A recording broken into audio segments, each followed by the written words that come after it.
नमस्कार साथियों, मैं दिल कुमार दीक्षित और आप सभी का एक बार फिर से बहुत बहुत स्वागत करता हूं आपके अपने शैक्षणिक यूट्यूब चैनल पर, जहां पर पढ़ते हैं आप अपने सभी पाठ और कविताएं। तो उसी क्रम में कक्षा 7 पाठ 9 आओ विज्ञान सीखे से जंतुओं एवं पौधों में परिवहन। बहुत शब्द हम लोगों ने सुना होगा, बसें चलती, रेल चलती, ट्रेन, जहाज चलते, लेकिन ये पौधों और जंतुओं में परिवहन क्या? परिवहन यानी कि ट्रांसपोर्टेशन, यानी कि कोई भी वस्तु शरीर में एक स्थान से दूसरे स्थान पर ले जाना। यही सब इस पाठ में पढ़ने वाले। इसके बाद हम लोग इस पाठ के प्रश्न और उत्तर भी करेंगे। देखिए, पाठ को आप जहाँ भी रीडिंग कर सकते हैं, वीडियो को पॉज कर इसको पढ़ सकते हैं। हम लोग खास मुद्दों पर, खास बिंदुओं पर बात करेंगे। तो हमारे शरीर में रक्त, सांस के द्वारा हम ऑक्सीजन लेते हैं और ये ऑक्सीजन जो फेफड़ों के पास रक्त वाहिनियाँ होती हैं वो इस ऑक्सीजन को ले जाती हैं वहाँ से और पूरे शरीर में प्रत्येक कोशिका तक पहुँचाती हैं, जहाँ पर उन्हें ऊर्जा मिलती है और उसके बाद वहाँ से कार्बन डाइऑक्साइड लेकर वापस हृदय फेफड़ों के द्वारा वापस कर दी जाती है। मनुष्य में परिसंचरण तंत्र में ये 4 हृदय, रुधिर वाहिनियां यानी रुधिर यानी रक्त, ये परिसंचरण तंत्र का निर्माण करते हैं। यानी हृदय है और ये वाहिनियां हैं, रक्त वाहिनियां और रक्त, ये 3। हृदय के बारे में जरा जान लेते हैं। मनुष्य का हृदय गुलाबी रंग का त्रिकोणाकार पेशी एक रचना होती है जिसका आकार लगभग मुट्ठी के बराबर होता है और इसमें 2 भाग होते हैं। ऊपरी भाग जिसे आलिंद और निचले भाग को निलय कहते हैं। ऊपरी आलिंद में भी दायां आलिंद और दायां आलिंद, बायां निलय आलिंद, ये सब होता है कार्बन डाइऑक्साइड रक्त, तथा बाएं भाग में बायां आलिंद व बायां निलय। देखिए, दाएं भाग में 2 आलिंद और निलय और बाएं भाग में आलिंद और निलय। चित्र भी बनाएंगे हम लोग। ऑक्सीजन रक्त बहता है, दोनों आलिंद व दोनों निलय लयबद्ध तरीके से सिकुड़ते तथा फैलते रहते हैं, साथ साथ चलते हैं। जिन्हें क्रमशः संकुचन एवं स्खलन कहते हैं। एक पाठ लेकर आए जॉन्स माई हार्ट, उसमें हार्ट के बारे में हम लोग सब कुछ पढ़ेंगे। तो यहाँ क्या होता है, धक धक की आवाज़ सुनाई देती है जिसे हृदय स्पंदन या धड़कन कहते हैं। स्वस्थ मनुष्य के शरीर में सामान्यतः 1 मिनट में लगभग कितनी बार होता है, आप कमेंट्स में जरूर लिखें। संकुचन की अवस्था में रक्त हृदय से पंप होता है, जबकि शीतलन की अवस्था में रक्त हृदय में भरता है। हृदय में रक्त शरीर के विभिन्न भागों में नलिकाओं द्वारा आता है। हृदय से नलिकाएं द्वारा शरीर के यानी कि हृदय से धमनियां ले जाती हैं और बाद में सिराएं उसको वापस लेकर आती हैं। शरीर के विभिन्न भागों में से कार्बन डाइऑक्साइड युक्त रक्त, अशुद्ध रक्त सिराओं द्वारा, मतलब अशुद्ध सिराओं में आपने देखा होगा जो वृद्ध लोग होते हैं, कुछ लोग जो जिनका रंग बहुत साफ होता है, उनके शरीर पर ग्रीन कलर, हरे रंग की पतली पतली धाराएं सी दिखाई पड़ती हैं। जी हाँ, वही सिराएं होती हैं जहाँ पर अशुद्ध रक्त बहता है। हृदय के दाएं आलिंद में लाया जाता है। दाएं आलिंद में अशुद्ध रक्त लाया जाता है, जी हाँ, और बाएं से फिर साफ होकर वापस आ जाता है। दाएं आलिंद से ये दाएं निलय में पहुंचता है और जहां से ये फुसफुस धमनी द्वारा फेफड़ों में भेजा जाता है। फेफड़ों में ये कार्बन डाइऑक्साइड तथा ऑक्सीजन का आदान प्रदान होता है। तो बहुत ही क्रिटिकल और जटिल क्रियाएं होती हैं हमारे शरीर में, जिससे ऑक्सीजन युक्त रुधिर फुसफुस सिरा द्वारा हृदय के बाएं आलिंद में लाया जाए। इसको हम अलग से एक बार फिर से पढ़ेंगे। देखिए, हृदय का चित्र, बाएं आलिंद से ये बाएं निलय में पहुंचता है, यानी कि आलिंद से ही निलय में ट्रांसफर होता है रक्त का, और बाएं निलय से ऑक्सीजन युक्त रक्त शुद्ध धमनियों द्वारा शरीर के विभिन्न भागों में पहुंचता है। देखिए, ये पूरा दिखाया गया परिसंचरण तंत्र का व्यवस्था चित्र। देखिए, ये आपका हृदय और ये आपके फेफड़े हैं, ठीक है। इस तरह आप देख सकते हैं, ये हमारी कोशिकाएं। तो फुसफुस धमनी और फुसफुस सिरा, देखिए फुसफुस सिरा है और फुसफुस धमनी है, ये हमारी धमनी है। तो कोशिकाओं से ये धमनी के माध्यम से रक्त पहुंच रहा है। देखिए, दायां आलिंद, दायां निलय, और ये हमारे फेफड़े, ये बायां आलिंद, बायां निलय, शरीर के सभी है। तो देखिए, कार्बन डाइऑक्साइड युक्त जो रक्त होता है दायां आलिंद में पहुंचता है और दायां आलिंद से दायां निलय में पहुंचता है और दायां निलय से कार्बन डाइऑक्साइड युक्त रक्त फेफड़ों में पहुंचता है और वहां से कार्बन डाइऑक्साइड हमारे शरीर से बाहर निकाल दिया जाता है और फेफड़ों से वापस ऑक्सीजन युक्त जो रक्त होता है, ऑक्सीजन इधर फेफड़ों से हम वापस लेते, फिर बायां आलिंद में पहुंचती, बायां आलिंद से बायां निलय में पहुंचती, बायां निलय से ऑक्सीजन युक्त रक्त शरीर के सभी अंगों में पहुंचता है। इसको आप चित्र बना लीजिए, उसको याद कर लीजिए। चलिए आगे बढ़ते। शरीर में फुसफुस, पल्मोनरी धमनी अपवाद है, जिसमें कार्बन डाइऑक्साइड युक्त रुधिर बहता है। फुसफुस सिरा में ऑक्सीजन युक्त रुधिर बहता है। यदि आप अपने बच के बाएं तरफ हाथ रखें तो अपने हृदय स्पंदनों को महसूस करते हैं। जी हाँ, आप देखिए, डॉक्टर नब्ज देख रहे क्रियाकलाप है, यहाँ से भी आप देख सकते हैं कि हमारी नब्ज जो चलती है उससे यही से रुधिर वाहिनियां हृदय से शरीर के विभिन्न भागों को रक्त ले जाने तथा हृदय में वापस लाने के लिए वाहिनियां पाई जाती हैं, जिन्हें रुधिर वाहिनियां कहती हैं। ये धमनियां, सिराएं केशिकाएं, धमनियां गहरे लाल रंग की दिखाई देती। देखिए धमनियां लाल रंग की होती हैं और सिराएं हरे रंग की। जो ऑक्सीजन युक्त रक्त को हृदय के शरीर के विभिन्न अंगों में ले जाती है, क्योंकि वो साफ होती है इसलिए लाल दिखती हैं। और जब वो अशुद्ध रंग हो जाता है तो वो हरे दिखती हैं, जो सिराएं होती हैं, जिसकी दीवारें मोटी लचीली होती हैं, क्योंकि इनमें रक्त का दबाव अधिक होता है। सिराएं हरे नीले रंग की होती हैं, शरीर की कम गहराई में स्थित होती हैं।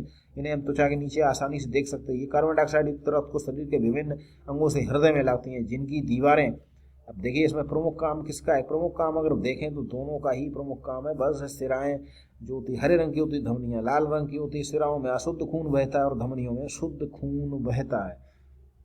यहाँ पर हम देखते हैं कि कुछ जंतुओं में भी लाल रंग, किसी में लाल खून, किसी में खून का रंग कुछ अलग होता है। कुछ अकशेरुकी जंतु में भी रक्त पाया जाता है, परंतु लाल रंग का न होकर रंगहीन या अन्य रंगों का होता है। जी, रुधिर ऑक्सीजन तथा कार्बन डाइऑक्साइड का परिवहन करता है। मनुष्य में रुधिर के दो भाग होते हैं, रुधिर कणिकाएं और प्लाज्मा। ध्यान से सुनिए, रुधिर कणिकाएं, रुधिर का लगभग 45% भाग इन्हीं से बनता है। ये 3 प्रकार की होती, लाल, श्वेत एवं रुधिर प्लेटलेट्स। ये अभी डेंगू की और बहुत सी बीमारियां चली, अभी सुनते आ रहे हैं हम लोग 5 से 6 वर्षों में कि प्लेटलेट्स कम हो गई। तो ये रुधिर होता है, ये रुधिर का 45% भाग। रुधिर जो कणिकाएं होती हैं और इसमें 3, लाल, सफेद और रुधिर प्लेटलेट्स। इन सभी का काम देख लेते हैं। रुधिर, लाल रुधिर कणिकाएं क्या करती हैं? रेड ब्लड कॉर्पस्कल्स आरबीसी ये क्या कम हो जाता, होती रहती, सूक्ष्म सी दिखाई गई मनुष्य के रक्त की कणिकाएं। लाल रुधिर कणिकाएं गोल तस्तीरी नुमा दोनों ओर से पिचकी इस तरह होती। प्रत्येक लाल रुधिर कणिका प्लाज्मा झिल्ली के आवरण से ढकी होती है और केंद्रक विहीन होती है। इसमें हीमोग्लोबिन नामक रंग युक्त प्रोटीन होता है, ये रक्त को लाल रंग प्रदान करती है। आरबीसी के कारण हमारे खून का रंग लाल होता है और इनका जीवन काल 100 से 120 दिन होता है। जी हाँ, उसके बाद फिर नया खून बनता है। लाल रुधिर कणिकाएं शरीर में अस्थियों को अस्थि मज्जा में बनती हैं। अस्थियों की अस्थि मज्जा में बनता है लाल रुधिर। भूड़ में ये कणिकाएं यकृत या प्लीहा में बनती है। देखिए ये बहुत ही इंपॉर्टेंट, नोट कर लीजिए। भूड़ में ये यकृत में बनती हैं, जबकि शरीर में, मनुष्य के शरीर में ये अस्थि मज्जा में बनती हैं। लाल रुधिर कणिकाओं के कार्य क्या है? तो देखिए मनुष्य के शरीर में ऑक्सीजन तथा कार्बन डाइऑक्साइड गैसों का कोशिकाओं तक आदान प्रदान रक्त के द्वारा होता है। रक्त की लाल कणिकाएं या ऑक्सीजन तथा कार्बन डाइऑक्साइड से बंध बनाकर इनका प्रबंधन करती हैं, यानी कि ब्लड ऑक्सीजन को इधर उधर ले जाने के काम लाल रुधिर कणिकाओं का। श्वेत रुधिर कणिकाएं, व्हाइट ब्लड कॉर्पस्कल्स, इनका क्या काम है? WBC। तो ये लाल रुधिर कणिकाओं की अपेक्षा बड़ी होती हैं तथा केंद्रक युक्त कणिकाएं होती हैं। इनमें केंद्रक होता है, लाल रुधिर कणिकाओं में केंद्रक नहीं होता। ये अमीबा के समान अनियमित आकार की होती है, इनका कोई वर्ण, रंगहीन होती है और प्लीहा में बनती है। जी हाँ, प्लीहा में बनती है। वो अस्थि मज्जा में बनती है, प्लीहा में बनती है। आप चैनल को जरूर सब्सक्राइब कर लें, क्योंकि यहाँ आप पढ़ते रहेंगे सभी पाठ और प्रश्न उत्तर। 1 से 4 दिन तक का होता है। वह व्हाइट ब्लड सेल्स का जीवन काल बहुत कम होता है, 1 से 4 दिन का। ये कणिकाएं कई प्रकार की होती हैं। श्वेत रुधिर कणिकाओं का कार्य क्या है? देखिए कार्य क्या होता है? ये कार्य ये होता है कि ये रुधिर श्वेत वृद्ध हो जाती है। देखिए शरीर को जब भी कोई रोगाणु या दूसरा परजीवी प्रभावित करता है, ये प्रतिरक्षा का कार्य करती है, यानी कि ये हमारी एंटीबायोटिक होती हैं। जी हाँ, जिससे शरीर में रोग उत्पन्न ना हो। बहुत ही महत्वपूर्ण काम है। श्वेत रुधिर कणिकाएं शरीर में अशक्त तथा टूटी हुई कोशिकाओं का भक्षण कर रुधिर की सफाई करती है, यानी ये रुधिर को साफ भी करती हैं। बहुत महत्वपूर्ण है। रुधिर प्लेटलेट्स, इनका क्या काम? देखिए ब्लड प्लेटलेट्स, रुधिर प्लेटलेट्स आकार में बहुत छोटी, केंद्रक विहीन, द्विउत्तलीय प्लेटनुमा होती है। एक घन मिलीमीटर रक्त में इनकी संख्या 2 से 5 लाख होती है और इनका जीवन काल 8 से 10 दिन होता है। इनका कार्य समझ लेते हैं। देखिए रुधिर प्लेटलेट्स का काम होता है थक्का बनाने का, थक्का बनाने में सहायता करती हैं। देखिए लाल रुधिर कणिकाएं हैं, रेड ब्लड आरबीसी, वो तो ऑक्सीजन कार्बन डाइऑक्साइड सप्लाई करती हैं। सफ़ेद वाली रोगों से लड़ती हैं। और ये रुधिर प्लेटलेट्स होती हैं, हमारे शरीर में थक्का बनाने का काम करती है। चोट लग जाए अगर थक्का ना बने तो खून बहता रहता है, ब्लीडिंग होती रहती है, ये वही काम करती है। और कुछ बातें जान लेते हैं। आप वीडियो को पॉज करके इनको सबको नोट भी कर सकते हैं। अब हम लोग रुधिर, डेंगू रोग आजकल काफी चर्चित है, इसमें प्लेटलेट्स की संख्या कम हो जाती है। इनकी संख्या की जानकारी से रोग का पता लगता है। जी रुधिर प्लाज्मा की बात करें, ब्लड प्लाज्मा क्या होता है? देखिए हल्का पीला, साफ, चिपचिपा, पारदर्शी तरल पदार्थ होता है और रुधिर का लगभग 55 से 60%। अभी तक तो हम लोग रुधिर के बारे में, अब रुधिर प्लाज्मा के बारे में हम लोग बात कर रहे हैं।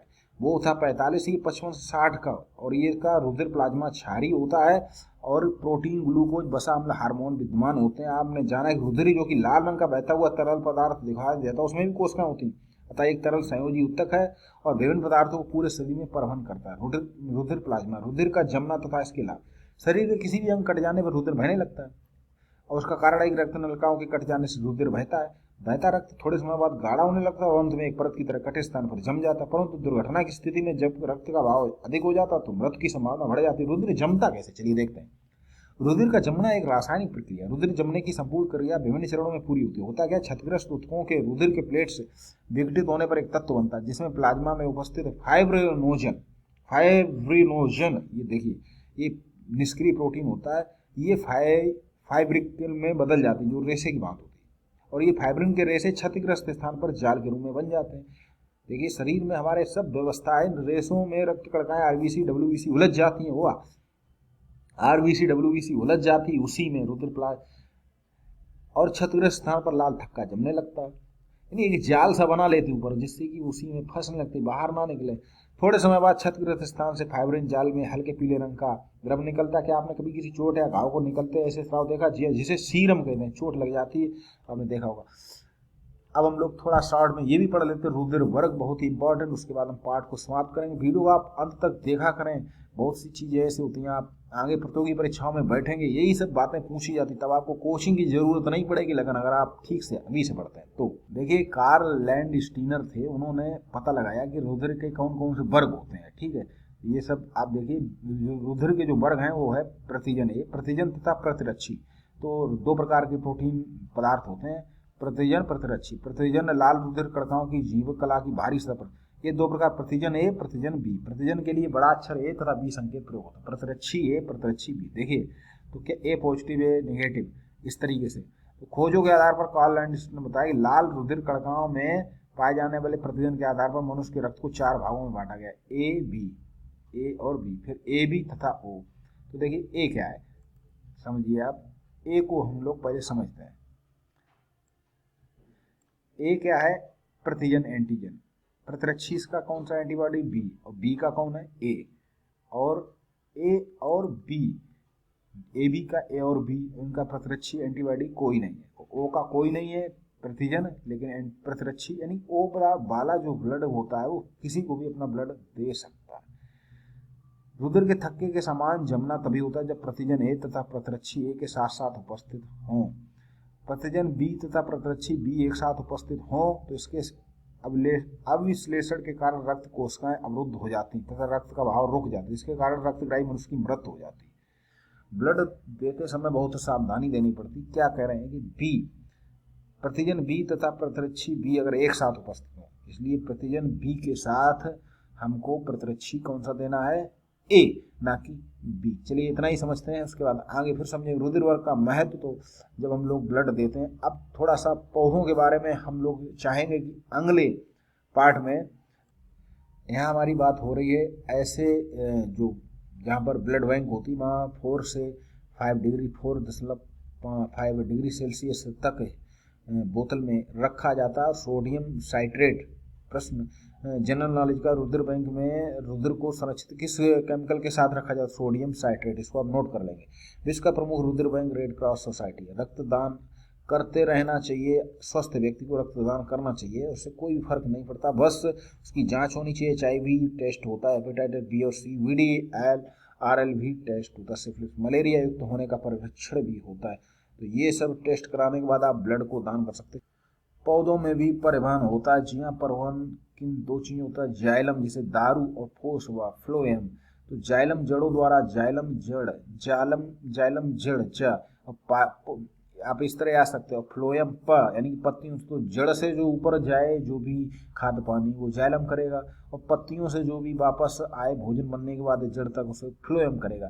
तो पौधों में भी परिवहन होता है। तो हमने इस पाठ में बहुत कुछ सीख लिया, इतनी बातें सीखी हैं, आप इसको नोट कर लीजिए, वीडियो को पॉज कर इसको नोट कर लीजिए। अब चलिए हम इस पाठ के प्रश्न और उत्तर अगले वीडियो में करेंगे। और आप कोई भी चैनल के आप प्लेलिस्ट में जाएंगे तो आपको हर कक्षा के प्रश्न और उत्तर की प्लेलिस्ट मिलेगी, आप उसको वहां जाकर पढ़ें। चलिए मिलते हैं अगले वीडियो के साथ, तब तक के लिए आप सभी को प्यार भरा नमस्कार।